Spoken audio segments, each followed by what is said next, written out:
wszystkich.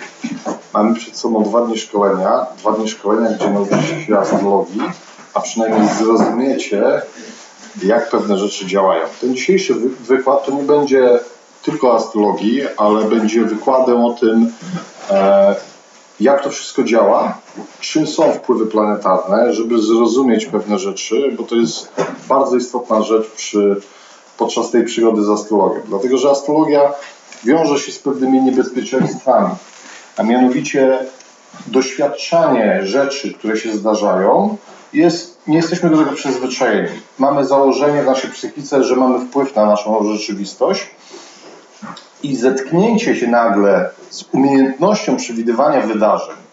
Najgorsze jeszcze, jak robi się to co do minuty, że sobie zaznacza, że o tej godzinie coś się stanie, potrafi być dla psychiki po prostu szokujące i uruchamia w człowieku taką bezradność wobec determinizmu. Natomiast chciałbym, żebyśmy się wspólnie zastanowili nad jedną rzeczą. Cały czas jesteśmy zdeterminowani przez pewne wpływy. I astrologia opisuje wpływy mechaniczne. To nie są wpływy świadome. Czyli wszelkie teorie na temat tego, że ktoś te wpływy utworzył, żeby nami manipulować, są bardziej teoriami ludzi, którzy mają obsesję, którzy mają teorie spiskowe i szukają tych teorii we wszystkim, co jest. Czyli mają taką tendencję do wyszukiwania tego typu teorii. Wpływy planetarne są wpływami mechanicznymi. Co to oznacza? Grawitacja jest też wpływem fizycznym, mechanicznym. I z grawitacją nie walczysz, pomimo tego, że jesteś z nią zdeterminowana. No chyba, że ktoś ma silnego Urana w horoskopie, to walczy. Wkłada deskę snowboardową, chce skakać. Albo chce latać. To jest przełamywanie grawitacji. Uran, jak się dowiecie, jest planetą odpowiedzialną za przełamywanie, czyli za wyzwalanie się ze wszystkiego. I to jest jakby taki podstawowy element, który musimy zrozumieć po to, żeby nie robić sobie potem w głowie sytuacji, gdzie czujemy się bezradni wobec rzeczywistości, bo przecież cały czas jesteśmy zdeterminowani. Nie? Na dworze jest zimno i jesteśmy zdeterminowani, że jak chcesz iść na spacer, to musisz się ubrać, bo jak wyjdziesz na golasa, to po prostu zamarzniesz po jakimś czasie. I z tym się nie kłócimy, do tego jesteśmy przyzwyczajeni, ale to też jest determinizm. My musimy w życiu poruszać się pomiędzy pewnymi prawami i brać te prawa pod uwagę. I musimy wziąć pod uwagę, że mamy pewien ciężar, że jest grawitacja, tak, że jest temperatura na dworze, że jest urząd skarbowy, to już są prawa stworzone przez ludzi, czyli astrologia to są prawa oddziaływania mechaniczne, fizyczne. Ale jak one oddziaływują, że wpływają na to, co robimy, może być dla ludzi zaskakujące, ale de facto, jakby sięgnąć do tego, jak działa umysł ludzki, to niekoniecznie zaskakujące. Dlatego, że umysł ludzki ma konstrukcję taką, że mamy świadomość, i to też trzeba zrozumieć, symbolizowaną w astrologii przez centralny element układu słonecznego, czyli Słońce. Ale czym jest w ogóle świadomość? Bo to też trzeba zrozumieć, i czym jest podświadomość. I jeżeli Słońce jest symbolem świadomości, to Słońce daje światło. Światłem naszej świadomości jest nasza uwaga. Czyli w tej chwili wasza uwaga jest skierowana na mnie, na to, co mówię, prawda? I jednocześnie pewne rzeczy dzieją się na sali, to jest jakaś temperatura, dochodzą jakieś dźwięki, których nie rejestrujecie, chyba że świadomie wam o tym powiem i wtedy uwaga idzie, żeby te dźwięki wyłapać. Na przykład dźwięk chodzącego rzutnika. Nie? Teraz wszyscy go słyszą, tak? Czyli świadomie doświadczasz tego dźwięku. Ale wcześniej, jak mówiłem, początek wykładu, nie doświadczałaś tego dźwięku, tylko byłaś skupiona, czyli twoja uwaga, twoja świadomość była skupiona na tym, co mówię. Ale ten dźwięk był rejestrowany przez twoją podświadomość. Bo na przykład moja podświadomość, gdyby ten dźwięk nagle został wyłączony, dałaby mi sygnał, że mi się rzutnik popsuł. Prawda? Czyli ja bym to zarejestrował, ale tylko w momencie, kiedy podświadomość dałaby mi sygnał, podświadomość cały czas śledziła ten dźwięk i kiedy on by się zmienił, zwróciłbym na to dopiero uwagę. Czyli co znaczy zwrócił uwagę? Świadomie to światło świadomości skierował na rzutnik. I dla nas jest bardzo istotna rzecz, że wpływy planetarne to są pewnego rodzaju sugestie posthipnotyczne rozpisane na niebie. Teraz, żeby sobie wyjaśnić, czym jest sugestia posthipnotyczna. Wszyscy wiedzą, kto nie wie, co to jest sugestia. Ty nie wiesz. Sugestia posthipnotyczna, przepraszam, jak na imię? Ania. Ania. Ania, zostaw na chwilę długopis. Postaramy się wyjaśnić, czym jest sugestia posthipnotyczna. Chciałbym, żebyś na chwilę pomyślała o dwóch figurach geometrycznych, jak wyobraziła je sobie, i włóż jedną w drugą. Nie? W twoim umyśle powstał obraz, tak? Nie? Trójkąt i koło, czy co tam było? Kwadrat i trójkąt. Kwadrat i trójkąt. A dlaczego akurat kwadrat i trójkąt? Jeśli powstaje w tym ćwiczeniu kwadrat i trójkąt, albo trójkąt i koło, albo trójkąt i kwadrat. To zależy, wiecie od czego, czy koło, czy kwadrat? Od tego, jak ułożę palce. Jak mi się uda zrobić ładne kółko, to wychodzi kółko. A jak za bardzo zegnę tu palce, to wychodzi kwadrat. Bo zrobiłem, kiedy mówię, wyobraź sobie coś, złożyłem, pokazałem, co ma pomyśleć. Ale coś się wyłapał świadomie? Coś zauważył, co zrobiłem? Oprócz kolegi, który jest fachowcem od tych rzeczy. Nikt nie zauważył, ale podświadomy umysł to wyłapuje. I co robi? Myśli, że o to chodzi i wyrzuca ci w głowie obraz. I nagle powstaje obraz trójkąta, nie trójkąt i kółko. Zróbcie sobie gdzieś tam w kuluarach taki eksperyment, weźcie kartkę i długopis i powiedzcie komuś to samo, ale po dłuższej rozmowie, konwersacji, tak żebyście mieli z nim dobry kontakt. Powiedzcie mu zdanie, pomyśl o jakiejś liczbie alfabetu i w momencie, kiedy mówisz o tym, narysuj mu tą liczbę alfabetu przed oczyma. I powiedz, żeby nas zapisała na kartce. W 80% w zależności od kontaktu ludzie piszą tą literę, którą im narysujecie przed oczami, bo jest to sugestia posthipnotyczna i nie wyłapują tego. Bo są skupieni zupełnie na czymś innym. Myślą, że przekaz był już zupełnie inny. I teraz to jest przekaz podprogowy, czyli nie wyłapujesz go świadomie, ale twoja podświadomość jest chętna do komunikacji cały czas, czyli takie rzeczy wyłapuje. Co to dla nas oznacza? To oznacza dla nas, że mechanizm związany z astrologią i wpływami jest podobny. Niebo jest potężną platformą, gdzie malują się różne symbole, albo planety układają się w pewien wzór, w pewne teksty, a ludzie nieświadomie, ludzie lub całe narodowości wykonują te sugestie. Czyli planety układają się w pewne napięcia i ludzie nagle mają skłonność do walki. Planety układają się w pewien napis pod tytułem zbuntuj się i nagle ktoś wycofuje pieniądze z giełdy w takich ilościach, że giełda zaczyna lecieć na głowę, na szyję. Czyli planety są sugestiami rozpisanymi na niebie, natomiast to nadal jeszcze nie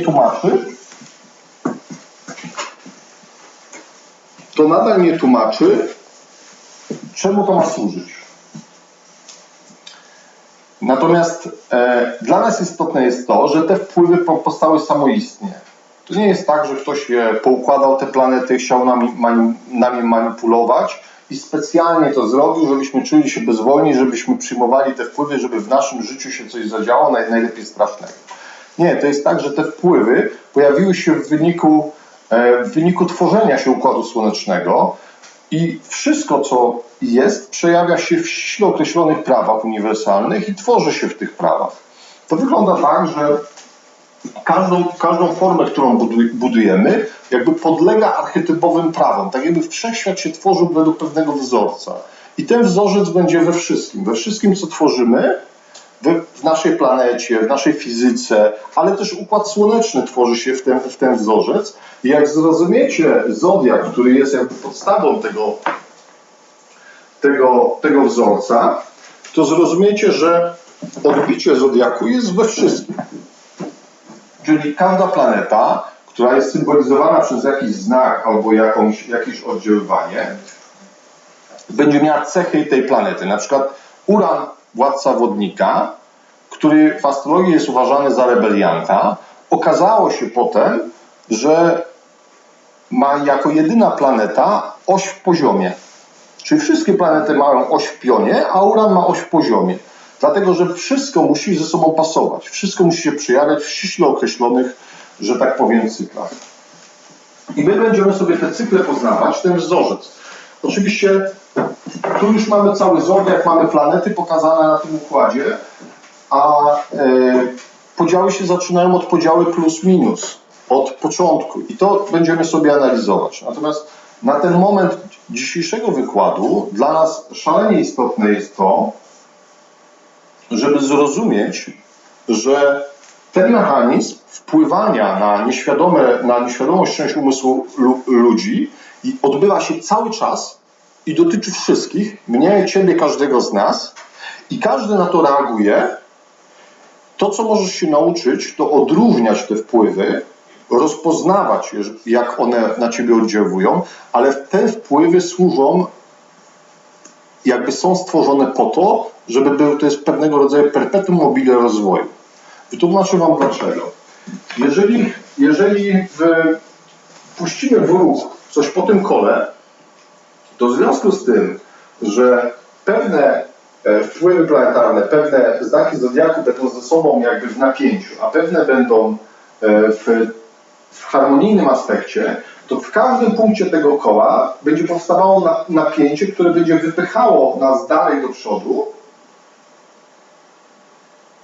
nie będzie pozwalało zatrzymać się w miejscu, bo rozwiązanie każdego problemu, czyli na przykład jesteśmy zodiakalnym baranem. Baran to jest początek.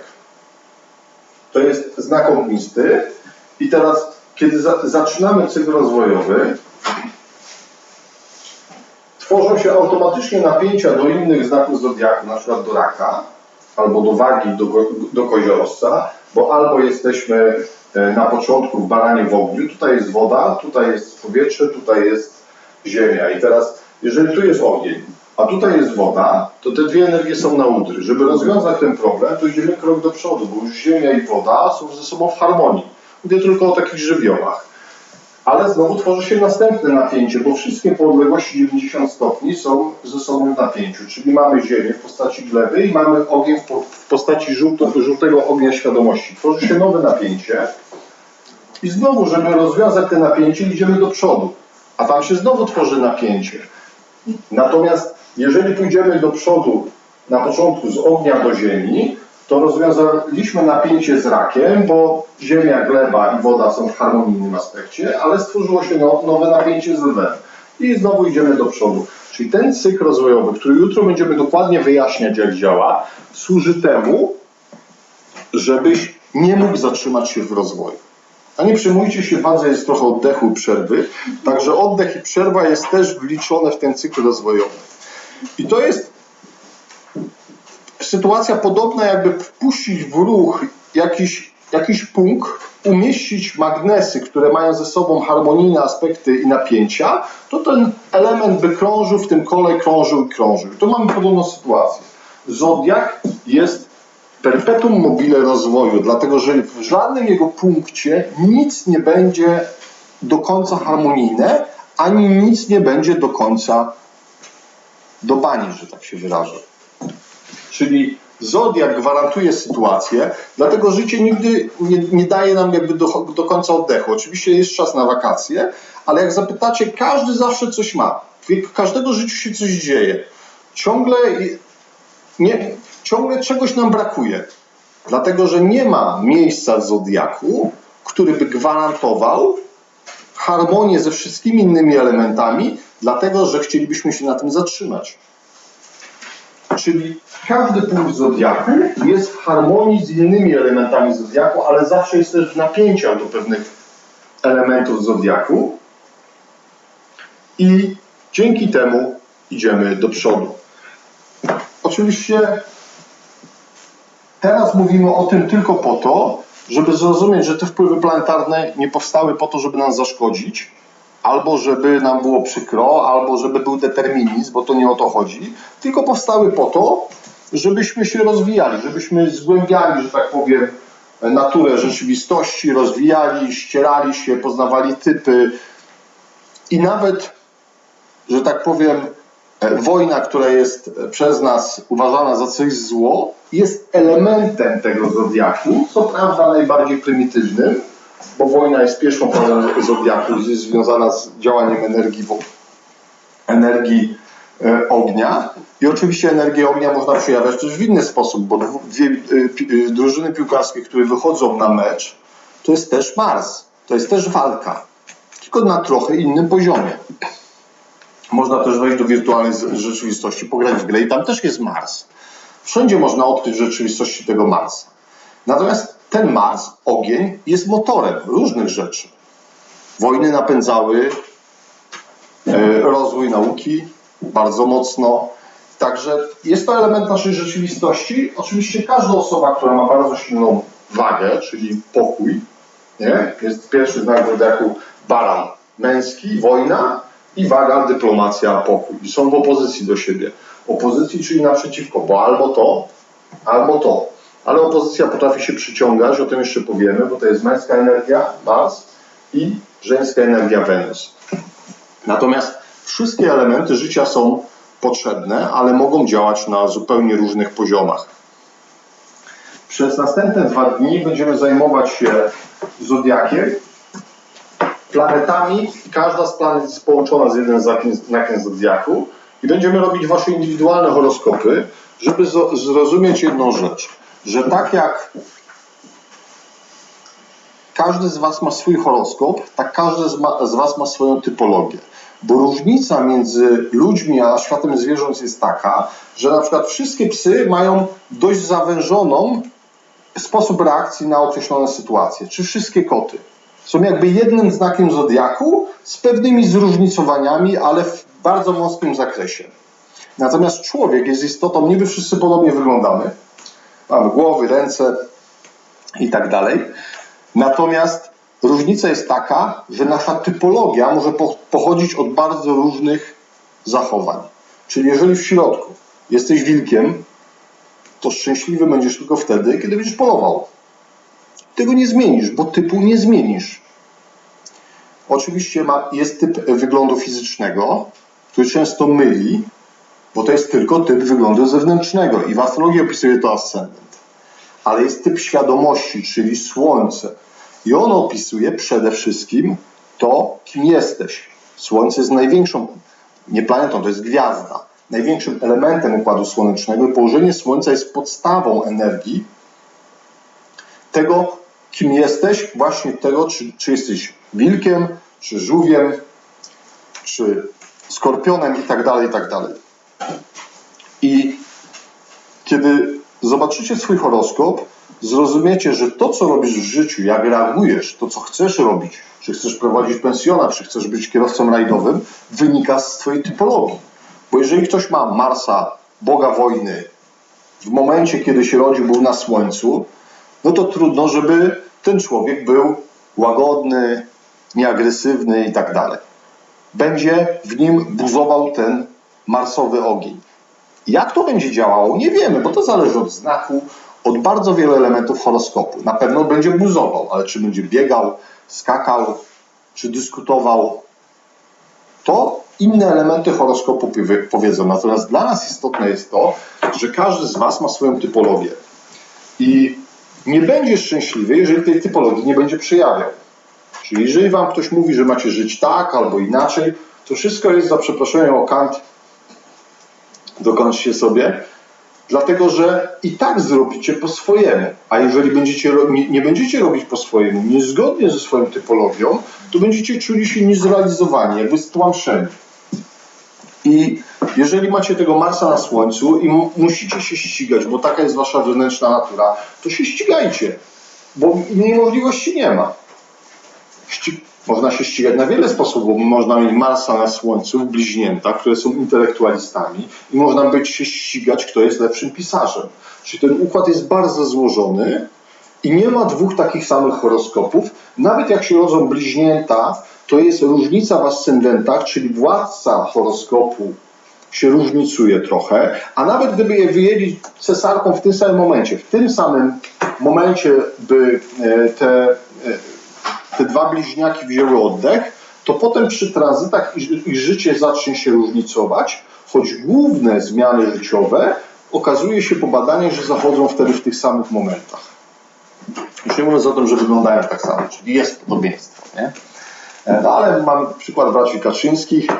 Jeden nie przeżył drugi jest do dzisiaj, nie? Czyli tranzyt Urana, a obydwoje mają przecież prawie ten sam horoskop, chociaż tam jest tak, że jeden ma ascendent byka, drugi ma ascendent barana, nie? Czyli jeden się ciągle kłóci, dyskutuje i walczy całe życie, a drugi był bardziej taki stały, stateczny. No wiadomo, że tym bardziej stałym był był prezydent, a ten, który został, to ciągle musi walczyć i walczy, nie? Walczy o to, żeby coś zburzyć i jak się ma Urana na Słońcu, a Uran to anarchia, rewolucjonizm, to się ciągle coś burzy. Jeżeli harmonijny Uran, to się potem potrafi coś zbudować. Jeżeli nie harmonijny, to się tylko burzy. Po prostu Uran musi coś robić, musi coś zmieniać, musi stanąć okoniem do świata, bo to jest jego typologia. Wszyscy idą w prawo, on musi pójść w lewo. Nie? Jeżeli jest geniuszem Uranem, to w lewo jest lepsza droga i droga na skróty. Jeżeli jest po prostu durniem Uranem, czyli typologia, ale bez żadnej energii, bez tej genialności Urana, to pójdzie w lewo i wpadnie w przepaść. To jest, ale obydwa te Urany, obydwu tych wodników musi pójść tam, gdzie nie idą wszyscy. Musi znaleźć swoją ścieżkę. Mam 5 planet wodników i się tak wodniki mają, zawsze będą anarchistami. Kwestia tylko, czy będą anarchistami twórczymi, czy będą anarchistami dla samej anarchii, buntowania się przeciwko wszystkim. Jest takie w NLP podziały na typy, na metaprogramy i właściwie wszystkie się pokrywają z zodiakiem, bo tam jest na szczegół panna, na ogół strzelec, na ja i na my jako podstawowe, czyli baran i waga. W psychologii macie typologię Junga, które tak naprawdę pochodzą z astrologii. Tam jest percepcyjny, intuicyjny czy percepcyjny baran, myślowy u góry, emocjonalny. To wszystko się pokrywa z zodiakiem. Natomiast różnica znowu jest bardzo ważna. Te wszystkie typy powstały w wyniku obserwacji albo badań ludzi, jakie mają. A tu, jeżeli poznacie klucz wynikający z naturalnych cyklów przyrody, bo czym jest zodiak? Zodiak jest wędrówką, pozorną wędrówką Słońca po nieboskłonie. Zaczyna się w dzień równonocy, prawda? I pokazuje cykl życia, który jest na naszej planecie. Mamy wiosna, lato, jesień, zima. Cykl zmian i potem znowu w kółko. I zodiak jest właśnie odzwierciedleniem tego. I jeszcze ten dzisiejszy wykład chcę poświęcić na pewne rzeczy, żeby powyjaśniać. Jak słyszę 13 znak zodiaku, jakoś miesięcy jest nadal 12. Nie? Przecież to jest cykl przyrody. Zodiak to jest cykl przyrody. Pewnie, że ktoś na początku wziął mazak i tutaj się słońce wschodzi, tutaj się zaczyna baran i narysował sobie gwiazdozbiór barana. Tylko zrobił to kilka tysięcy lat temu, a gwiazdozbiory ulegają precesji, czyli się przesuwają i teraz to się już nie pokrywa. Ale nadal pierwszym znakiem zodiaku, pierwszym dniem barana jest dzień po równonocy, w tym samym momencie roku. Tu się nic nie zmieniło, bo zodiak nie jest wynikiem gwiazdozbiorów, nie ma nic wspólnego z gwiazdozbiorami. A to, że ktoś sobie namalował wtedy, to teraz bym przyszedł, namalował od nowa te znaczki, tylko tak, żeby się pokrywały. I nadal byłoby 12. I one by się za 2000 lat znowu rozjechały trochę. Przecież tam jest tyle kropek, że tam wszystko można namalować na tym niebie. To nie jest tak, że ktoś siedział sobie na górce, jeszcze w ogóle nie znał znaku zodiaku, popatrzył na niebo i a te 4 znaczki wyglądają jak baran. A potem się okazało, że to jest baran zodiakalny. Nie. Najpierw ktoś zobaczył, że życie idzie w cyklach, że jest wiosna, że to jest początek, że wszystko kwitnie i nadał temu okresowi cechy. Na końcu zobaczył, że te cechy pokrywają się z takim zwierzęciem, które ma potomną typologię. Czy jak zanim się zastanowi, robi zbanie. Prawda? No tak robi baran. Nie? A przebiśniegi też tak nagle zbanie się pojawiają. Idziesz, jest zimno, śnieg leży, a to nagle bach i wiosna. Nie? Już wiesz, że to początek. No. I dopiero potem, jak już te znaki zodiaku były, to ktoś jeszcze dodał i sobie połączył gwiazdki i popokrywał, żeby mu się fajnie zgadzało. Oczywiście możemy wymyślić jaki inny, najbardziej odpowiedni zwierz mógłby odpowiadać temu znakowi zodiaku. Ale utarły się w naszej kulturze te symbole i one są bardzo fajnie opowiadają o poszczególnych znakach zodiaku, natomiast trzeba powiedzieć, że na przykład bardzo długo zamiast skorpiona był bodajże niedźwiedź, co nie zmienia typologii, że to jest znak, druga postać wody w postaci lodu. I nie wiem, czy akurat niedźwiedź jest taki przyczajony, że czeka, aż się nie spodziewa, żeby cię czepnąć w łeb. Możliwe, że też ma taką typologię, ale do skorpiona to bardziej pasowało. Nie?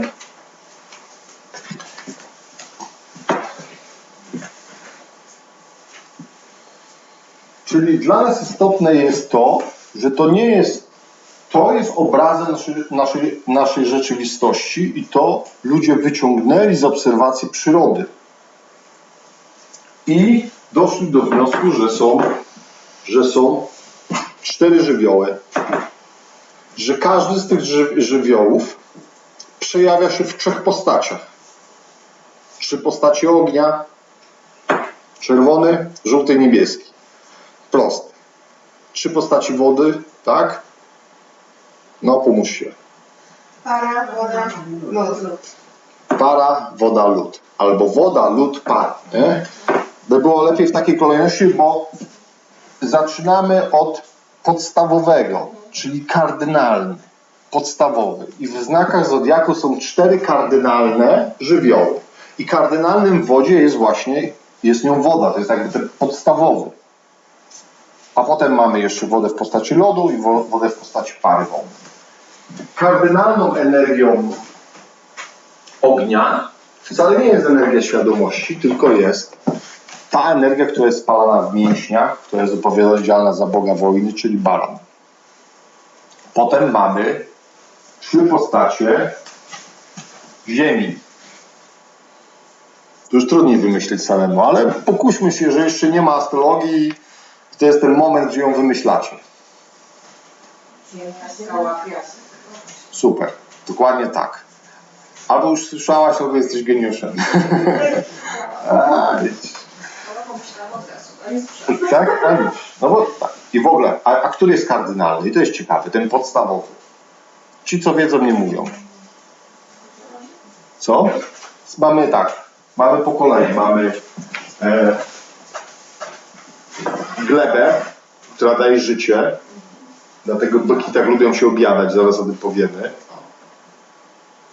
Pannę, piasek i koziorożec, skała. Który to będzie kardynalny? Podstawowy. Powiem wam, można się łatwo pomylić, ale jednak skała, wiecie dlaczego? Bo żyjemy na olbrzymiej skale. Gleba jest tylko na i piasek jest na. Czyli podstawową ziemią jest skała. I jeszcze jeden żywioł nam został jaki? Powietrze. Powiem wam, nie jest łatwo wymyśleć z powietrzem. To dla zaawansowanych. Sam bardzo długo nie wiedziałem, o co chodzi z wagą i wodnikiem. Ale astrologia jest tak piękna, że jak poznacie klucz, możecie sobie sami zadawać pytania i wymyślać. Się okaże, że 2 osoby albo 3, które próbują dojść i będą szukały odpowiedzi właśnie takich archetypowych, dojdą do tych samych wniosków. Bo to wszystko musi się zgadzać. Odpowiem wam, że powietrze jest odpowiedzialne za komunikację. Ale mamy 3 poziomy komunikacji, czyli powietrza. Bo przecież powietrze przenosi informacje, prawda? W jaki sposób? Dźwięk, za pomocą dźwięku. Powietrze drży, fala jest przenoszona i wpada do ucha, rejestrujemy to i tak dalej. Mamy jeden sposób przenoszenia informacji, werbalny, to jest bliźnięta. Drugi, jak jeszcze mogę wam przekazać jakieś informacje? Mentalny. To jest trzeci poziom, czyli telepatycznie, nie? A żeby to było bardziej zrozumiałe, wyciągam telefon, wysyłam SMS-a, jest przekazywanie informacji, jest. Za jaką metodą? Elektromagnetyczną albo fal radiowych, czyli niewidzialnych wpływów, wodnik, niekonwencjonalnych, to jest też przenoszenie informacji. A jeszcze mogę wam trzecią metodą przenieść informację. Jaką? Waga nam została. Proszę? Na piśmie to już też, ale na piśmie w sumie to jest bardzo podobnie, nie? Będę drastyczny. To jest też informacja? Jest, prawda? A taka wymowna. Niewerbalna, ale jaka szybka. Nie? A wiecie dlaczego? Bo to jest właśnie znak kardynalny. Mówi się gdzieś w psychologii, że 80% informacji przekazujemy sobie niewerbalnie. Tym, jak wyglądamy, jak mówimy, jakie gesty robimy, a nie tym, co mówimy. I rzeczywiście waga odpowiedzialna za to, dlatego waga tak lubi się ubierać, bo ona traktuje to jako sposób przekazywania informacji. I to jest właśnie kardynalny sposób, czyli podstawowy sposób przekazywania informacji. A to, co mówicie, albo co przekazujecie telepatycznie, czyli tą, za pomocą umysłu, jest tym elementem dalszym. A żywiole wody, które był kardynalny? Proszę? Żywiole wody. Żywiole wody, właśnie, nie powiedziałem. Dziękuję. A nie, mówiłem jednak, że kardynalna jest, podstawą jest to woda w postaci ciekłej. Tak, dokładnie, nie? A żeby to zapamiętać z zodiaku, to bierzecie krzyż. Kardynalne są te znaki, które są w krzyżu. I są to 4 znaki. Baran, rak, waga i koziorożec. Czyli znaki kardynalne.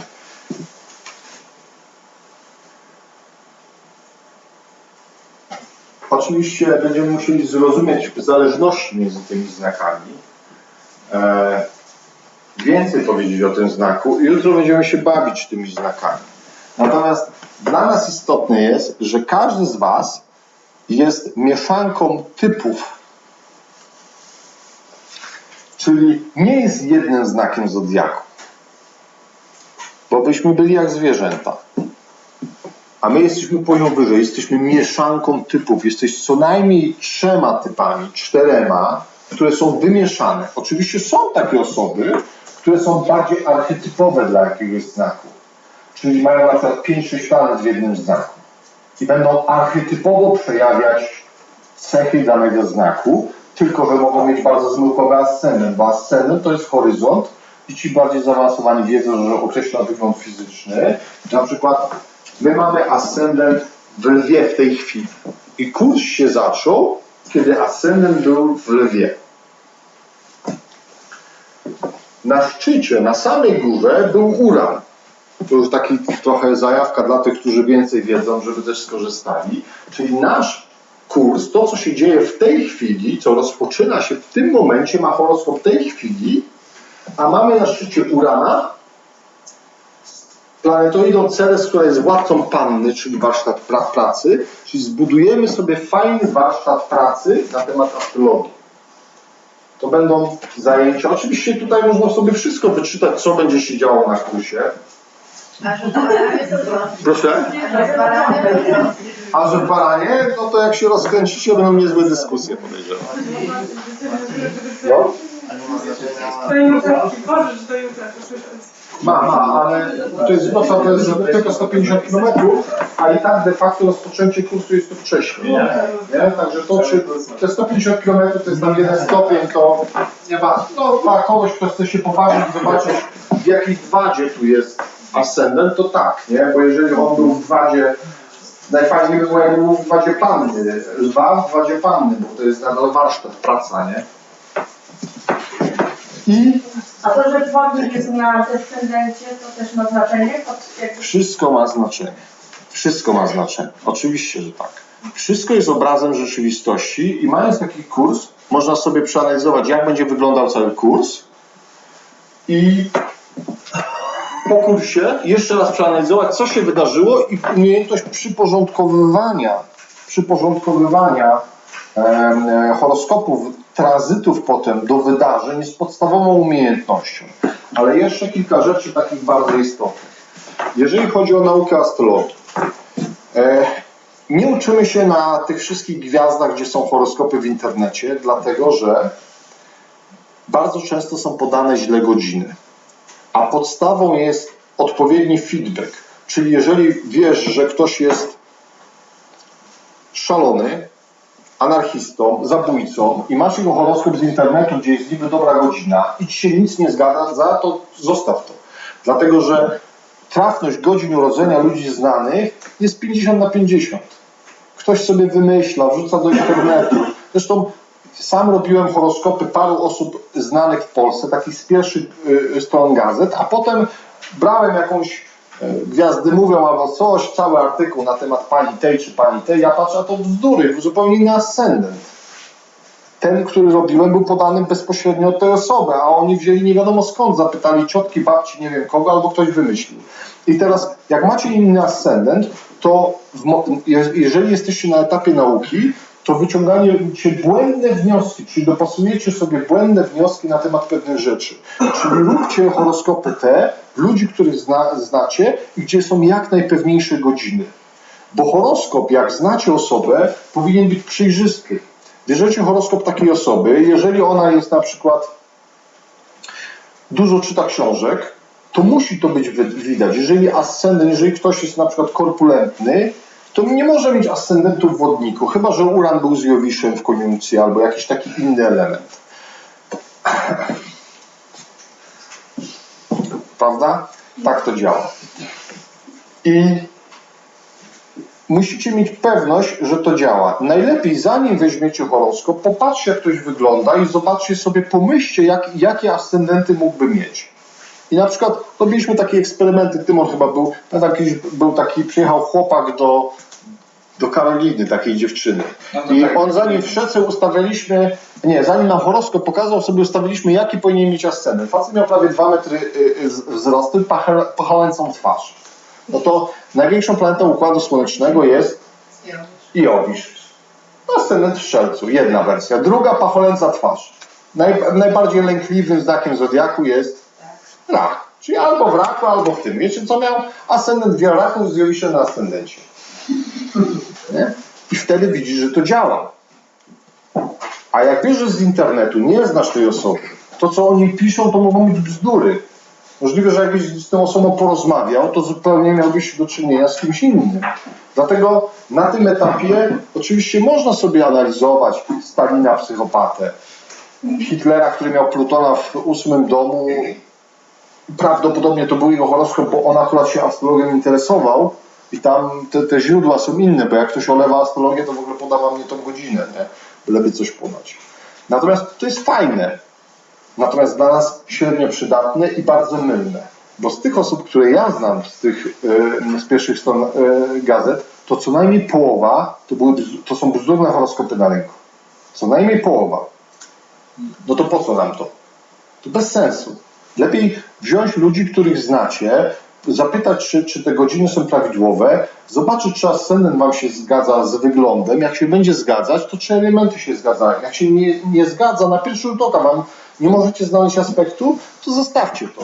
Zróbcie drugi horoskop. Jak się nauczycie, jak to powinno działać, przecież ile razy miałem sytuację, że ktoś przychodził na horoskop, podawał godzinę, w ogóle amba, nic, no, nie w tą stronę.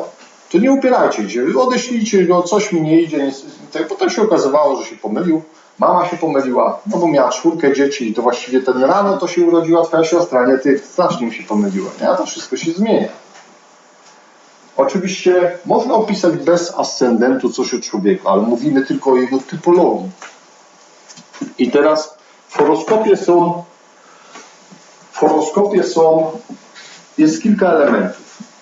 Planety, jako podstawowe energie, czyli planety można powiedzieć, jeżeli jest Mars, to Mars opisuje to, że jest to narzędzie na przykład do walki, że to jest coś, co jest ostre. Mars. W jakim jest znaku, to typ tego narzędzia. W baranie klasycznie jakiś miecz, prawda? W byku maczeta, nie? A w pannie, która jest drobiazgowa, symbolizowana przez piasek, No to łopata. Nie, łopata, słuchajcie, to przede wszystkim nie ten, ale scyzoryk szwajcarski, bo to jest atomizacja, drobne rzeczy, nie? Natomiast trzecim elementem horoskopu są wyznaczone, popatrzcie, tu też macie znaki zodiaku. To są domy horoskopowe, czyli przestrzenie, gdzie dana rzecz zostanie użyta. I jeżeli ten Mars jest w sektorze odpowiadającym, nie wiem, pracy, to będzie użyta w pracy. Ktoś będzie tym Marsem pracował. W zależności gdzie, w jakim znaku był, albo będzie sportowcem, albo będzie chirurgiem. Tu i tu jest ostro. Albo będzie kopał rowy. Dokładnie, nie? Chociaż z tym kopaniem rowy to mi się bardziej tam byk miesza, że to nie jest takie... No to właśnie, to jest... Tak, kupę. I astrologia, niestety wszystkie reguły zawodzą. Nie ma reguł, że to i to oznacza to. W astrologii trzeba się nauczyć myśleć, wyciągać wnioski. Są reguły pewne podstawowe, te, o których mówimy, ale archetypowe, a każdy człowiek jest już mieszanką. I każdy z Was ma taki horoskop, ma obsadę domów, gdzieś ma tego Marsa i gdzieś będzie przestrzeń w życiu, gdzie będzie najwięcej walczył. Oczywiście jak ma go blisko Słońca, będzie walczył całe życie. Jak ma Marsa, jak ma Wenus na Słońcu, a Wenus to władca wagi, czyli archetypowo pokój, dyplomacja, to będzie na odwrót. A jak będzie to i to? Na przykład, nie? Proszę? Co? No dawaj. Rozdwojenie jaźni. Rozdwojenie jaźni, właśnie. A rozdwojenie jaźni. Dobra.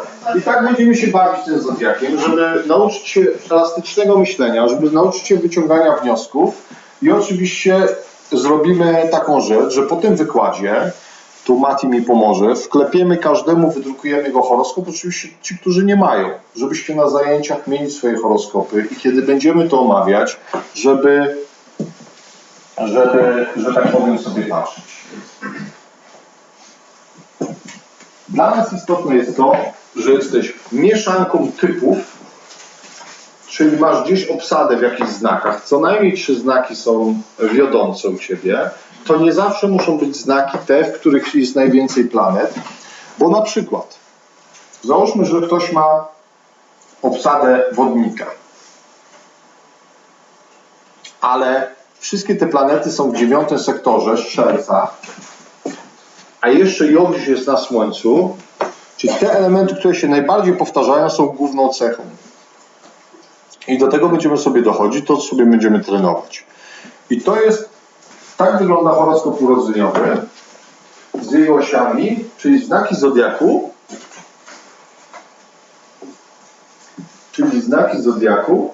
planety i domy horoskopowe, przestrzeń, gdzie te planety muszą się przejawić. I od tego nie uciekniecie, bo tacy jesteście. Czyli od swojej typologii nie uciekniecie i dlatego można powiedzieć, że każdy ma swoje przeznaczenie. Ale nie dlatego, że jest determinizm, tylko dlatego, że są prawa fizyczne i prawa psychiczne i prawa takie energetyczne.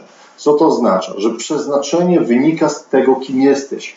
Przeznaczeniem wilka jest polować, tylko on się z tym nie kłóci. Jak mu powiecie, ty masz przeznaczenie, że będziesz zabijał, on popatrzy, dla niego w ogóle jak dla niego to jest normalne, on musi polować i koniec.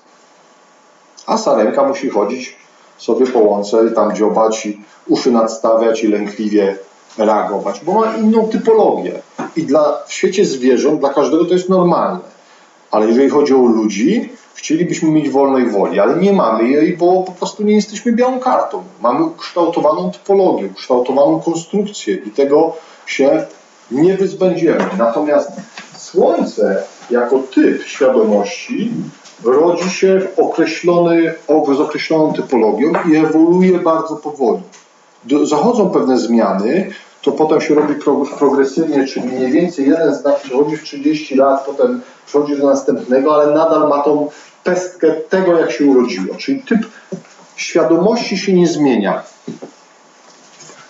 Ale zmieniają się nasze wzorce psychiczne, czyli podświadomość, księżyc, i dlatego księżyc jest tym elementem, który na niebie najszybciej się zmienia. Bo księżyc jest symbolem naszej podświadomości, która chłonie podczas doświadczania wszystkie informacje i jak ci babcia powie, faceci to świnie, to zostaje jako zapis i wpływa potem na twoje emocje. Ale nie wpływa na typ działania, tylko na sposób reagowania emocjonalnego. I to są dwie różne rzeczy, które mogą ze sobą być w harmonii albo na udry w człowieku, w zależności jaki ma horoskop urodzeniowy, który albo inaczej, w zależności jak to u niego się kształtuje. Bo księżyc jest symbolizowany, też symbolizuje go matka. A to matka tworzy podstawowe wzorce bezpieczeństwa w tobie, kiedy tworzyła w tobie, kiedy byłaś dzieckiem. I w zależności jaką masz matkę, jaką typologię, to może iść w parze, a może być w konflikcie. I jesteśmy tą mieszanką, czyli nie jesteś tylko typem, tylko masz świadomość, słońce i masz emocje. Nie? Te ukryte, z których sobie nie zdajesz sprawy, bo księżyc ma jasną i ciemną stronę. Czyli wszystko, co macie w psychologii, jest odbite w tych symbolach, dlatego, że wszechświat tak się tworzy, że to, co na górze, to i na dole. Że tak naprawdę obraz Układu Słonecznego z jego całymi symbolami to jest odbicie budowy człowieka. I jeżeli Układ Słoneczny jest tak skonstruowany, że podstawą tego, co trzyma człowieka, co trzyma Układ Słoneczny ze sobą, jest jego centralny punkt, czyli Słońce, wszystko kręci się wokół Słońca. Pamiętajcie, że Słońce jest jedynym nieruchomym elementem Układu Słonecznego. Co to oznacza? Że jedyną rzecz, która może nie podlegać wpływom zewnętrznym, jest świadomość. I potem macie wszystkich mistrzów medytacji, którzy uczą cię, jak doprowadzić do tego, żeby w twoim umyśle była cisza, tak? Spokój, medytacja i tak dalej, brak dialogu wewnętrznego, dlatego, że rzeczywiście świadomość może być neutralna, obiektywna, ale wtedy, kiedy jest czystą świadomością. A wokół świadomości, co pierwsze jest, krąży.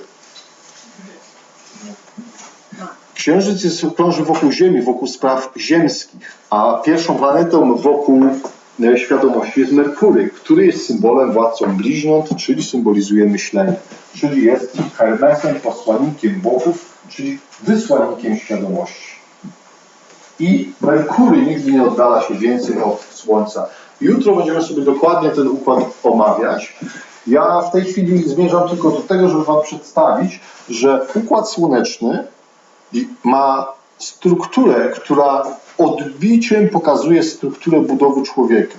Czyli wszystkie symbole, wszystkie planety, jeżeli one są symbolami, archetypowymi symbolami tego, jak zbudowany jest człowiek, pokazują całą budowę człowieka, łącznie z jego fizyczną, psychiczną, ze wszystkimi jego elementami. I w tej chwili tak naprawdę my w współczesnej nauce doszliśmy już do tego, że człowiek ma ciało, że ma podświadomość, że do pewnych, że ma świadomość. Jakby wiemy to już. W astrologii inaczej to nazywano, ale od tysięcy lat wiadomo, że człowiek składa się z dwóch świateł, czyli po dwóch podstawowych energii, srebra i złota. Dlatego tak cenimy złoto, srebro trochę mniej, ale też cenimy, bo wszystko ma odbicie w tym. Czyli jeżeli Układ Słoneczny jest odbiciem, to zauważcie jedną rzecz. My też tworzymy dalej tak samo. Tworząc komputery robimy to samo. Mamy podświadomość, dysk twardy, tak? Pamięć tam jest operacyjna. Mamy rzeczy, które działają w tle. Tak jak podświadomość, która śledziła cały czas dźwięk rzutnika i dopiero jak teraz o tym mówię, to znowu na niego kierujesz uwagę, prawda? Przecież komputer jest formą, która na swoje podobieństwo tworzymy go. On jest oczywiście jeszcze prymitywny, ale już nas nie będzie.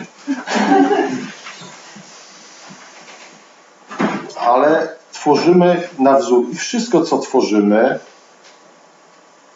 jest odbiciem tych praw. Te prawa są uniwersalne i będą przejawiać się we wszystkim. trzeba powiedzieć taką rzecz. Wszystkie filmy, które mają notę powyżej 7, wszystkie opisują jakiś archetyp zodiakalny, jakąś przygodę zodiakalną, albo przygodę strzelca, albo wodnika lub mieszankę archetypów. Władca Pierścieni to jest ileś postaci, które idą w wyprawę, próbują zniszczyć pierścień, wszyscy znają tą historię. Ale dla nas istotne jest to, że zafascynowana jesteś Władcą Pierścieni, tak? Super. Istotne jest to, że każda z tych postaci jest archetypową postacią dla jakiegoś znaku. I zauważcie, że mamy tam czarodzieja, który jest władcą niebieskiego ognia, hello, mówiliśmy o tym, tak? Czyli co? Strzelec. Mamy hobbity, które mają duże stopy, uprawiają ogródek, lubią piwsko i z domu najchętniej by się nie ruszały. Jaki to znak zodiaku będzie? Byczek. I teraz oglądając jeszcze nie wszyscy mają wiedzę na temat znaków zodiaków, ale to potem zobaczycie, że każda z tych postaci jest archetypowa. Czyli oglądamy to po to, żeby zacząć obserwować, że te postacie są archetypowe. A potem, żeby zacząć te archetypy dostrzegać w życiu codziennym i w innych filmach. Bo większość tych filmów najbardziej, że tak powiem, znanych, to są filmy, które pokazują realne mechanizmy. Realne mechanizmy albo postacie archetypowe, albo coś, co rzeczywiście jest prawdą. Natomiast powiemy sobie jeszcze o jednej rzeczy. Jeżeli chodzi o przewidywanie przyszłości w astrologii. Zaawansowani to zrozumieją na pewno, podstawowi z czasem, jak będziemy robić tranzyty. Dlatego, że tak wygląda horoskop urodzeniowy. Ale co kiedy się uruchomi w danym życiu, czyli załóżmy, że mamy tutaj Marsa na descendencie i jest tendencja do dyskusji lub kłótni w 7. sektorze partnerstwa i teraz kiedy to się uruchomi, jeżeli to byłby horoskop urodzeniowy, to nie znaczy to że ktoś się kłóci cały czas. Nie? Bo wiem, że można na narty z partnerką jeździć przy takim układzie. To się uruchamia przy pewnych tranzytach, jest pewna tendencja. Nie? Wilk też nie cały czas szarpie za szyję, że tak powiem, sarny. Nie wyrywa krtani cały czas, tylko w pewnym momencie, kiedy poluje. Czyli to jest horoskop urodzeniowy i tak będzie wyglądał mniej więcej każdy z waszych horoskopów, tylko inaczej to będzie porozkładane. Ale przecież nie uruchamiasz w sobie, jeżeli ktoś ma tendencję w horoskopie, załóżmy do iluzji, czyli do nabierania się, wierzy w teorie spiskowe i w takie różne rzeczy. A ezoteryka w ogóle to jest dziedzina, gdzie jest tego najwięcej. Dlaczego? Bo ezoteryka to jest poszukiwanie świata ukrytego, czyli ryby. A ryby to trzeci znak wodny, czyli woda w postaci pary wodnej. A jak idziesz w parze wodnej, to Fata Morgana za co chwilę, nie? Ci się wydaje, że coś jest, a tego nie ma. Na tym polega Fata Morgana, że z tej pary można wyczaić coś, co jest projekcją twoich lęków i tak dalej. Czyli w ogóle ezoteryka to jest dziedzina, gdzie jest najwięcej oszołomów. Taka dziedzina. To ja się zadaję. I z 10, tak. I Boże, proszę? Co? Pierwszy raz na swoje miejsce na ziemi ma całe życie mi powtarzała, że jestem oszołomem. Słuchajcie, to akurat jeśli mama to mówiła, to znaczy tylko o tym, że zawsze robiłaś po swojemu i to dobrze o tobie świadczy. Trzeba być indywidualistą w życiu. Natomiast dla mnie oszołom to jest człowiek, który wierzy właśnie w iluzję, który widzi rzeczy, których inni nie widzą, a on jest przekonany, że to istnieje. To są ludzie, to są najczęściej ryby zodiakalne. Oczywiście ryby zodiakalne archetypowo to jest ten świat ukryty za mgłą i to może być ukryty, bo jednym z elementów, który jest ukryty cały czas, jest to, że jesteśmy zanurzeni jakby w tej nieświadomości zbiorowej, bo to jest Neptun, woda i para wodna. I w rybach jest wiara, ta archetypowa wiara w Boga. Natomiast wyobraźcie sobie jedną rzecz. Czym mógłby być Bóg? Jeżeli my tworzymy świat na podobieństwo tego, co już jest, tworzymy komputery. Każdy z komputerów to jest indywidualna jedna osoba. ale wszystkie komputery są podłączone w sieci, prawda? Nikogo to nie dziwi. Każdy z tych komputerów może ściągnąć, jeżeli tylko jest podłożony do sieci, ma odpowiednią kartę, może ściągnąć każdą informację z tej zbiorowości wszystkich komputerów. I jeszcze mało tego, program do wyszukiwania tych informacji nazywa się Google. Nie? Jak GOT. Czyli dla komputerów, Bogiem komputerów byłaby sieć. Po prostu szybciej przyszłaś. Się wystraszyłaś. Że na tym będzie.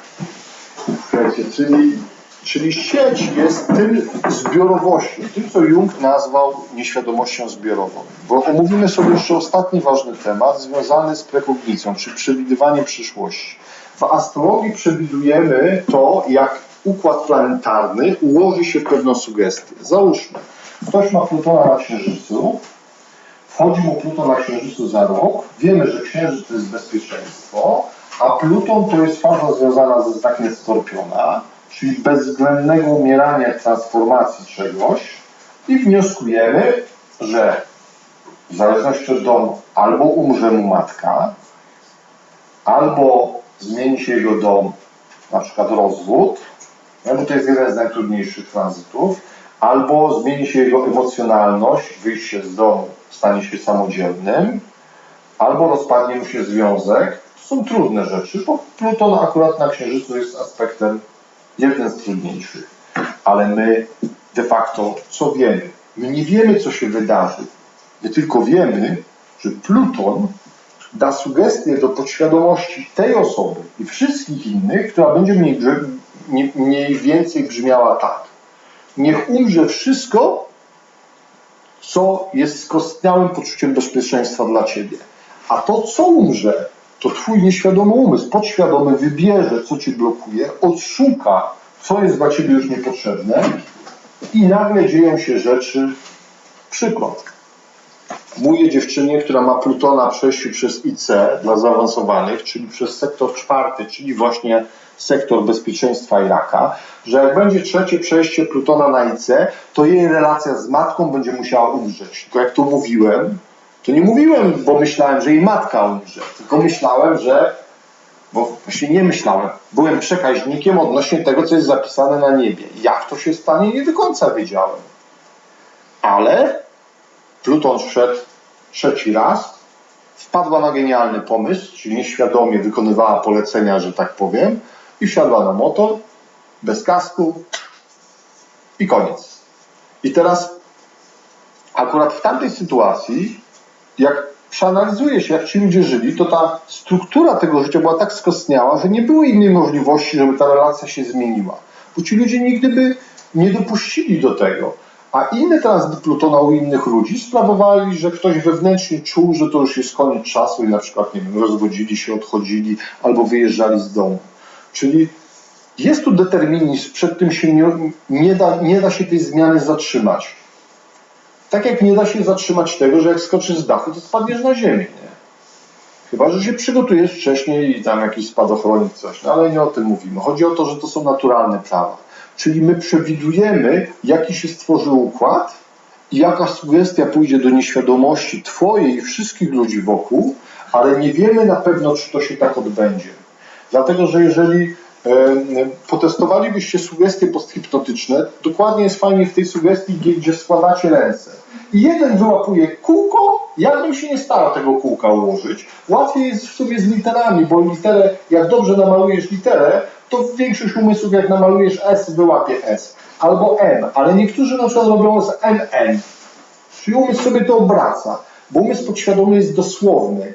On nie myśli, o jaką ci chodzi, że tak powiem, literę, tylko próbuje zinterpretować to, co do niego dociera. I tu jest sytuacja podobna. Twój umysł podświadomy przy tranzytach interpretuje dosłownie i funduje ci doświadczenie po to, żeby pchnąć się w twój rozwoju. I nie tylko ty odbierasz tą sugestię, ale wszyscy wokół ciebie odbierają tą sugestię. I próba walki z tymi wydarzeniami, jeżeli chcesz powstrzymać to, już wiesz, co ma ulec transformacji i próbujesz, załóżmy, umknąć temu. To się zaczyna zabawa rodem z powieści Dicka. Bo cały wszechświat zaczyna robić tak, żeby ci się nie udało. I powiem wam, że nie wygra się z tym. Z pewnymi tranzytami się nie wygra, dlatego że testowałem to w różnych sytuacjach przez lata i wygląda to tak, że przykład. Koczowałem drużynę koszykarek. Wcześniej miałem piłkarze mieli świetne tranzyty, to robili wszyscy, wygrywali mecz po meczu. Fakt, że ich hipnotyzowałem w szatni, robiłem tam różne triki z nimi, raz im zasugerowałem, żeby wygrali mecz, strzelając 3 gole, właśnie tym sposobem z pokazywaniem w powietrzu. Jeden gol miał być na to, żeby pokazali umiejętności, drugi postawa, trzeci gol miał być odzwierciedleniem szczęścia. Oni tą sugestię przyjęli i rzeczywiście pierwszy, drugi gol, a trzeciego strzelili w taki sposób, że atakujący ominął 3 czy 4 obrońców i na końcu się potknął i niechcący strzelił gola, tak że trybuny wybuchnęły śmiechem. Czyli tak dosłownie potrafili przyjąć tą sugestię, że zrealizowali ją w dosłowny sposób.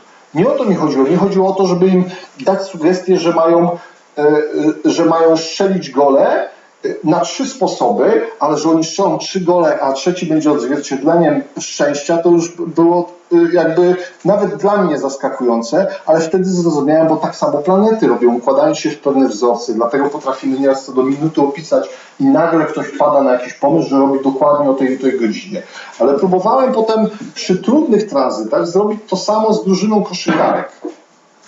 I widzicie, co się okazało, że wpływały nagle czynniki, których nie byłem w stanie przewidzieć i które były jakby silniejsze ode mnie. Czyli ja je hipnotyzowałem, wychodziły, zaczynały wygrywać z najlepszą drużyną, a wcale nie były dobre, były z końca listy i nagle wychodziły z mistrzem Polski, bo to była ekstraklasa i zaczynały wygrywać i nagle się okazywało, że temperatura skakała, a w tamtej drużynie były same murzynki, dla nich temperatura to żaden problem, a dziewczyny zaczynały wysiadać fizycznie i po prostu nie wytrzymały do końca meczu.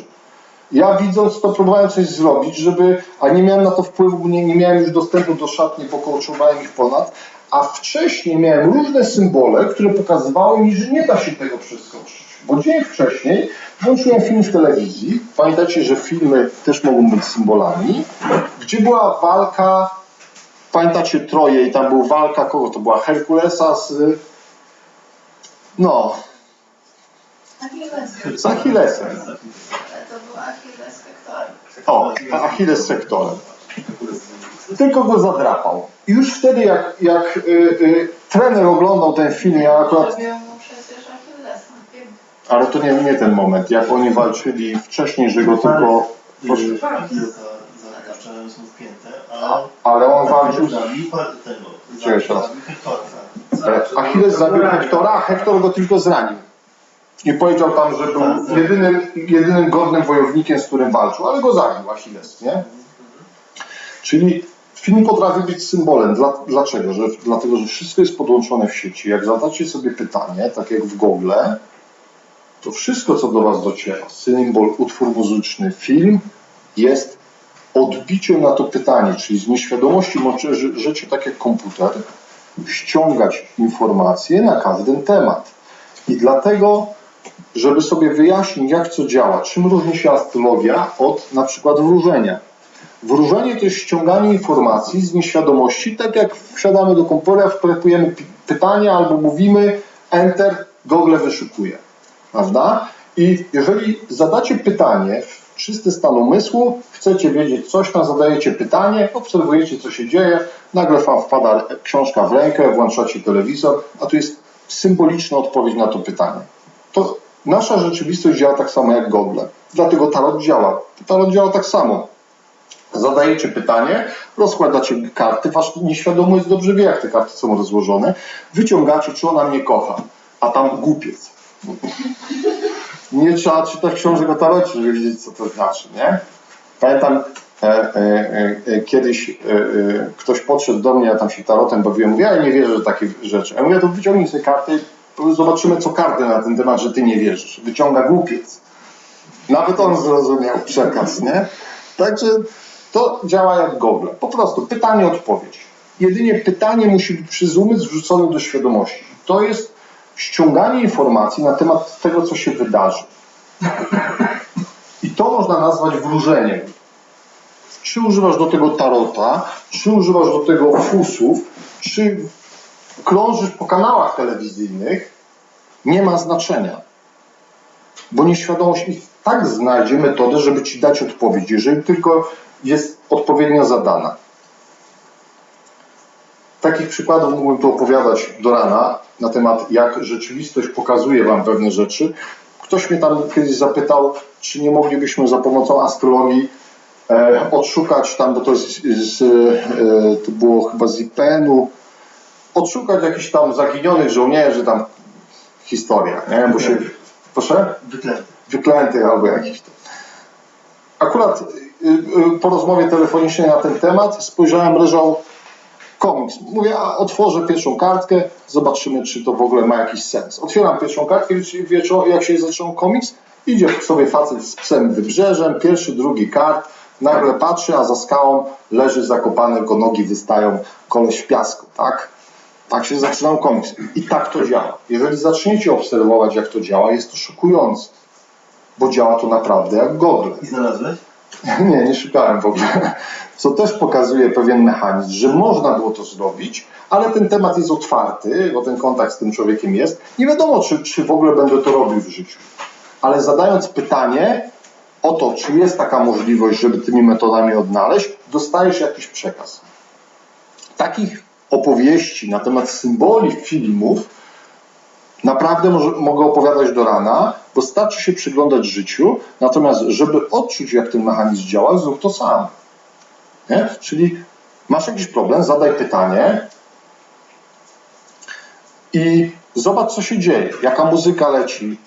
Jeżeli cię fascynuje jakaś muzyka, pamiętam, kiedyś rozmawiamy z kolegą i on mówi do mnie, jedziemy samochodem, jak myślisz, czy kosmici istnieją? A ja tak zadałem pytanie, w sumie po co się zastanawiać? Starczy zadać pytanie i czekać znaki, a tam w radiu We Exist, taki utwór fajny. Chyba są, biorąc to pod uwagę. Tak samo i jak zaczniecie to zauważać, to się okaże, że jesteśmy wszyscy w sieci i te informacje płyną cały czas. Najlepsze jest to, że ludzie te informacje dostają nawet jak ich nie chcą. Mają problem, zadają pytanie, idą do kina, film jest totalnym odbiciem ich problemu.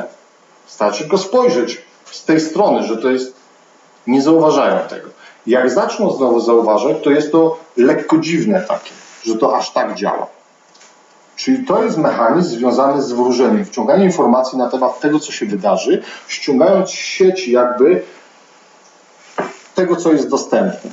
Astrologia nie jest wróżeniem. Astrologia jest przewidywaniem, jak planety się ułożą i po tym ułożeniu, jaką sentencję się złożą i jak ona wpłynie na twoje życie. Czyli astrologia jest oddziaływaniem mechanicznych wpływów planetarnych i przewidywaniem najważniejszych zmian i obserwowaniem tych wpływów. Natomiast to, co może wam dać astrologia, kiedy macie wiedzę, że rozpoczął się jakiś proces, to nieraz jest większe zrozumienie, żeby z tym nie walczyć, bo nieraz nie warto walić głową w mur. Daje wam zrozumienie różnorodności typów. Natomiast astrologia rozszerzy wam horyzonty, da lepsze zrozumienie na temat siebie, ale nie liczcie na to, że wiedząc, co się wydarzy pojutrze, jesteście w stanie to ominąć. Bo tylko pewne wpływy planetarne, te najbardziej szybkich planet, można omijać i jest to i tak szalenie trudne, bo cały wszechświat nie chce, żebyś to omijał. Dlatego, że dla wszechświata jest to niekorzystne, żebyś ty uniknął jakiejś sytuacji, bo te sytuacje są w cyklu. Jeżeli teraz ominiesz stłuczki i się nie nauczysz i nie zwiększysz odległości między samochodem, który jest przed tobą, to za rok się zabijesz w wypadku, bo nie skorygujesz swoich zachowań na ulicy. Jeżeli rzeczywiście byś potrafił się przytrzymać i uniknąć jakiegoś doświadczenia, to ono pójdzie przy następnym cyklu ze zdwojoną siłą. I to jest... Jeśli można zadać pytanie. Mówiłem, że tego nie można uniknąć, ale czy można pokierunkować tą energię tego tranzytu jednak na coś innego, nie wiem, mniej groźnego? Na przykład, nie wiem, chodzący trójką do 4. domu, nie wiem, boję się, że rozpadnie mi się związek, no dobra, boję się, nie wiem. No ale dobra, boisz się, że rozpadnie się związek. Bo to jest najczęstszy załóżmy, nie? No ale to może, no właśnie, bo już rozpadnie mi się związek. No i decyduje się przy tym tranzycie, a nie wiem, podpalę dom. Super. Na przykład. No nie? I czy ta energia właśnie Plutona nie rozładuje się w ten sposób? Podpal, ja chcę to zobaczyć. Jak nie będzie w tranzytach, a to no, zrobić. no, przeprowadzamy się na przykład na inny kontynent. Bo to też mogłoby być związane z tym tranzytem. Powiem Ci tak, próbowałem 20 lat różnych numerów i tak, jeżeli chodzi o planety ciężkie, nic nie zrobisz. Bo to są planety związane z przeznaczeniem całych grup. Jeżeli Ty byś mógł coś zmienić, jeżeli Ty byś mógł sprawić, że nie rozstanie się z tą kobietą, to jednocześnie ten jej nowy chłopak za rok też by jej nie miał, nie? Bo by została z Tobą. Cały układ się zmienia, wszystko się zmienia. To jest jedna rzecz, czyli wpływów planet ciężkich nie zmienisz. Gdyby można było ich uniknąć, to też zatrzymalibyśmy to koło rozwoju, bo doświadczenie Plutona, czyli to jest doświadczenie 8 sektora, doświadczenia umierania, powoduje, że my się transformujemy, a robimy krok do przodu, czyli wyciągamy myśl do czegoś, szukamy głębszych wartości w Strzelcu. I popatrz, jest tak, że gdybyś uniknął doświadczenia śmierci w Skorpionie, to byś nie doświadczył dalekiej podróży w Strzelcu. Właściwie nie wiadomo, gdzie byś się znalazł. A musi iść cykl. Oczywiście mówię tu o archetypach. To jest pocieszające, że śmierć w Zodiaku jest 8 sektorem. Czyli nie kończy się życie na śmierci. No bo skoro mamy Skorpiona i tu jest doświadczenie śmierci, a potem mamy daleką podróż, Strzelec, no to może jednak jest jakaś podróż po tym, nie? Także na to pytanie nie do końca Ci może ktoś odpowiedzieć, póki sam się z tym nie zmierzysz. Natomiast z mojej wiedzy na ten temat, bo to pytanie sobie zadawałem przez 20 lat, tranzytów ciężkich planet nie ominiesz. Saturn i Jowisz to są planety społeczne. Saturn konsekwencje i Jowisz możliwości. Jeżeli masz Saturna na Słońcu i widzisz, że za tydzień do Ciebie przyjdzie urząd skarbowy, to nie unikniesz tego, bo oni przychodzą po podatki, których nie zapłaciłeś 5 lat temu. Bo im się czas właśnie kończy, bo do 5 lat trzeba trzymać papiery przykładowo. Jak tego uniknąć? Nie? Jeżeli masz możliwości rozwoju, też ich nie unikniesz, też one się pojawią. Jest tylko drobna różnica. Wszyscy mamy te same tranzyty. Oczywiście Pluton idzie 160 lat, czyli jeden będzie miał tranzyt Plutona, a drugi go nie będzie miał podczas życia, ale te tranzyty, na przykład Saturna, wszyscy mamy takie same. Przez 30 lat Saturn musi przejść przez każdą Twoją planetę, co oznacza, że każdy z nas to doświadczenie musi mieć, podobne doświadczenie, ale każdy ma inny horoskop urodzeniowy i każdy je przejdzie trochę inaczej. I jak Saturn wchodzi dla silnego koziorożca, to urząd skarbowy przyjdzie, a on będzie taki poukładany jak to koziorożec, on sobie z nimi poradzi. Jak wejdzie do chaotycznych ryb, do horoskopu kogoś, kto ma chaotyczne ryby i zobaczy ten bałagan tych ryb, to rzeczywiście tam może być klops i tak dalej. Czyli każdy podobne doświadczenie będzie przechodził w inny sposób. Podam Wam przykład planet szybkich, czyli tych takich, które tworzą wydarzenia kilkugodzinne. Jest Merkury na Saturnie, wchodzi o 10:30. Co to jest Merkury na Saturnie? Tymon? Komunikacja, która musi być jakoś tam skodyfikowana. Tak, ograniczona, zablokowana. I teraz tak, o 10:00 mam wizytę u kardiologa, na której muszę być, bo jak przeleci, to jest zbyt znany kardiolog, tam mam 20 minut, muszę z nim porozmawiać. Jest dzień wcześniej, widzę, że Merkury na Saturnie działa około 5-6 godzin, trzeba liczyć, że wyładowanie jest około 3 godziny wcześniej do 5 godzin, dokładnie jak mam wyjść z domu. Co robię? Wychodzę w domu 40 minut wcześniej, bo wiem, że może być jakiś klops. Idę do samochodu, wsiadam do garażu, wyjeżdżam z parkingu podziemnego, okazuje się, że jest kolejka samochodów, bo co? Bo brama wyjazdowa nie działa. Merkury Saturn. I wszyscy podjeżdżają pod bramę, brama nie działa i odjeżdżają, stawiają samochody do garaży, wychodzą, szukają taksówki. I teraz tak, zostało 35 minut. Mam wybór, oczywiście mogę wziąć taksówkę lub wymyślić coś innego. I w zależności jakiego masz Urana i jakiego masz Saturna w horoskopie, zrobisz różne rzeczy. Ale wyszedłem, mówię, no próbować trzeba. Tak jak Ty mówisz, z tranzytami trzeba za łeb się brać, żeby przetestować, co można zrobić. Wiecie, co zrobiłem? Wyszedł facet inny z garażu, zapytałem go, czy ma narzędzie, rozkręciłem bramę, okazało się, że łańcuch spadł i ją naprawiłem. Zajęło mi to 25 minut, byłem na czas, bo te 45 minut pozwoliło mi to zrobić. Natomiast była to usterka mechaniczna. Ja mam akurat Merkurego z Uranem i tam inne elementy, czyli z mechaniczną na podstawie mojego horoskopu mogłem sobie poradzić. Gdy to była usterka elektroniczna, aż takiego Urana nie mam, nic bym nie zrobił. Czyli tranzyt, wszyscy go mieli. Najfajniejszy był ten facet, który mi tam pomagał, który dał mi te narzędzia i trzymał mi tą klapę. Był taki dumny, że naprawiliśmy tą bramę. Taką miał radość z tego, no bo wiecie, wszyscy pojechali, wszyscy się podali, my tą bramę naprawiliśmy. I teraz to są tranzyty szybkie, codziennie, czyli one tworzą doświadczenie, ale jak ty przejdziesz to doświadczenie, zależy od twojego poziomu rozwoju, a poziom rozwoju jest odbiciem twojego horoskopu, też twojej typologii. Jak jesteś uparty, jak ktoś jest bardzo agresywny, tam jest tępy Mars, to bez kopa tą bramę otworzy. To jest metoda, zgodnie ze swoją typologią, ale by wyszedł, nie? Wziąłbym różne metody są, każdy by rozwiązał problem ze swoją typologią. Pozornie najłatwiej było taksówkę wezwać. Tylko tu chodziło jeszcze o testowanie, co można, a co nie można. Czyli planety szybkie tworzą sytuacje podobne dla nas wszystkich, ale każdy z was przejdzie tą sytuację trochę inaczej. Zgodnie ze swoim poziomem rozwoju, zgodnie z wnioskami, jakie wyciągną na poprzednich tranzytach. I każdy znak zodiaku inaczej przejdzie tranzyt Plutona, bo znaki kardynalne albo stałe trudniej przejdą Plutona, który jest znakiem stałym, nie daje ci wyboru, bo są bardziej uparte. Byk, skorpion, koziorożec nie będzie chciał się poddać Plutonowi. Bliźnięta, a nie ta żona, to inna, bo one zawsze mają podwójne, nie? Możliwości. I ich tak nie zaboli ten tranzyt Plutona na Księżycu, czyli u każdego to się odbędzie inaczej.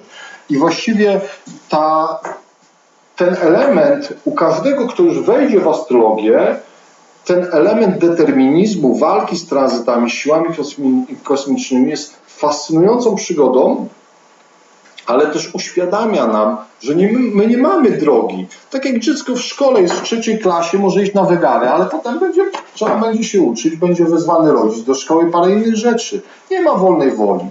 Kiedy byłeś chłopcem, fajne było życie, ale wolnej woli nie było. Trzeba było chodzić do szkoły i kropka. A jak się nie nauczyłeś, to była pała i był problem i stres i tak dalej. I cały czas były progi. Klasa taka, matura, szkoła i tak dalej. I nikt nie myśli o wolnej woli. I nasze progi to są nasze tranzyty. I każdy jest na innym etapie rozwoju. I jedyną drogą wyjścia jest się rozwijać. Bo wtedy, jak masz taki drobny tranzyt, a się uczysz i rozwijasz, to on cię nie rusza. Bo bierzesz narzędzia i tą bramę i łańcuch zakładasz. A jak nie przygotowujesz się do tranzytów, próbujesz, że tak powiem, leserować, to każde doświadczenie jest coraz trudniejsze. Bo nikt nie będzie czekał. Tak jak w szkole. Każda następna klasa jest coraz trudniejsza. Jak masz braki, to masz braki. I tranzyty, dlatego jak krążą w cyklach, Saturn uderza w Wenus przez 30 lat ileś razy z opozycji, z kwadratury, z koniunkcji, to za każdym razem daje podobne doświadczenie. Ale albo jesteś za każdym razem mądrzejszy, inaczej sobie z nim radzisz, mądrzej i to już cię tak nie dotyka, albo coraz trudniej przechodzisz te doświadczenia. Czyli tranzyty są doświadczeniami cyklu rozwojowego. Jedyną drogą się jest rozwijać. I oczywiście te umiejętności o czytaniu znaków i tak dalej, czy gogle, to są umiejętności związane z fazą ryb. I każdy z nas będzie przechodził takie jedno z doświadczeń inaczej. Jeżeli przychodzi komuś Pluton na Księżyc i rozpada mu się rodzina, to ryby zobaczą znaki. Czasami trzeba odejść swoją drogą. Na przykład tak, albo oglądną film o tym, że nieraz się umiera i człowiek rodzi się na nowo i zrozumieją, że trzeba to odpuścić. Na przykład ryby. Ale ryby są w trygonie do Skorpiona, czyli jest to harmonijny. Umiejętność odpuszczania ryb jest w harmonii do sytuacji bezwzględnych Skorpiona. I tak dalej, i tak dalej. Jutro będziemy więcej o tym mówić. Najistotniejsze jest dla nas to, żeby tranzyty traktować jako szkołę. Jeżeli a się zachwiałem, jeżeli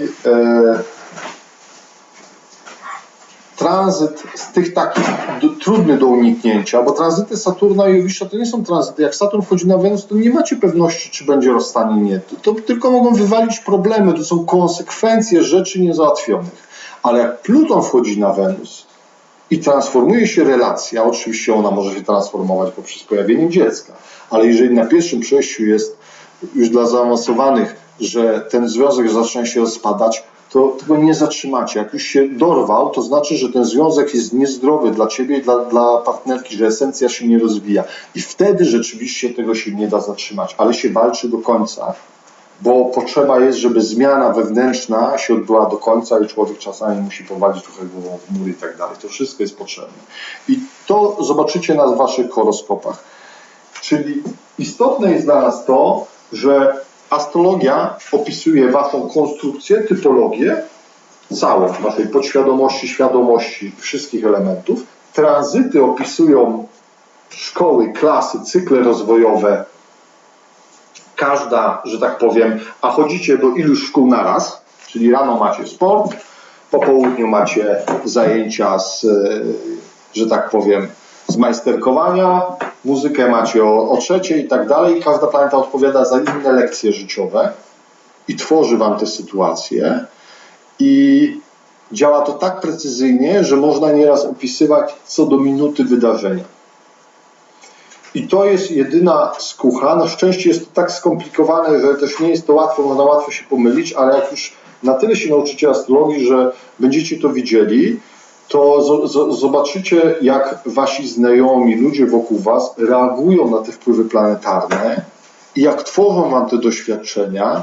I jest to takie uczucie czasami dziwne, bo wrażenie może być takie, jakby wszyscy byli zahipnotyzowani i wykonywali, że tak powiem, polecenia i to jest, wiecie, nagle znajdujecie się w innej rzeczywistości. Natomiast trzeba zaufać, że to wszystko ma głęboki sens, że to nie jest po to, żeby był determinizm albo żeby komuś było źle, tylko że to jest po to, żeby zabezpieczyć ludzi w ich rozwoju, żeby ten rozwój trwał, ale też, żeby ludzie się sami nie pozabijali, dlatego że wpływy planetarne to są walki energii, my jesteśmy też jakby, nazwijmy to sobie, wysłannikami tych energii, czyli silny skorpion jest jakby wysłannikiem ciemnej strony, a silny lew jest wysłannikiem jasnej strony. I nie oceniać, że coś jest złe czy dobre, bo zarówno noc jest elementem życia, jak i dzień jest elementem życia. I zobaczcie jedną rzecz, że mamy w świecie cały czas we wszystkich filmach walkę dobra ze złem, prawda? I mamy tą walkę ciemnej i jasnej strony mocy. Mamy życie i śmierć. Mamy skorpiona i lwa. I większość filmów się na tym opiera.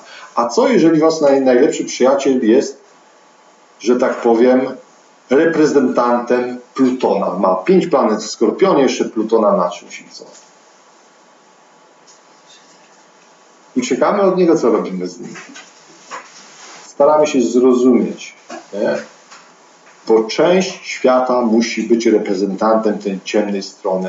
Ale czy ciemna strona jest złem? Kiedyś jeden mistyk powiedział, że nie istnieje zło i dobro, istnieje tylko to, że złem jest to, co nas zatrzymuje w rozwoju, a dobrem jest to, co nas w tym rozwoju pcha do przodu. I w takim wymiarze spostrzegajcie astrologię. Bo to, że przychodzi urząd skarbowy, nie jest złe. To, że są wypadki, to też nie jest złe, to jest po prostu życie i konsekwencje różnych cykli. A to, że mamy pewne cele, tak na pocieszenie, wpływy planetarne są okolicznościami. Ale jeżeli jest marynarz, który ma cel zgodny ze swoją typologią, a w astrologii symbolizowane jako cel jest słońce, ma kółeczko i kropeczkę, prawda? To jest cel. Cel jest zawsze zgodny z twoją typologią.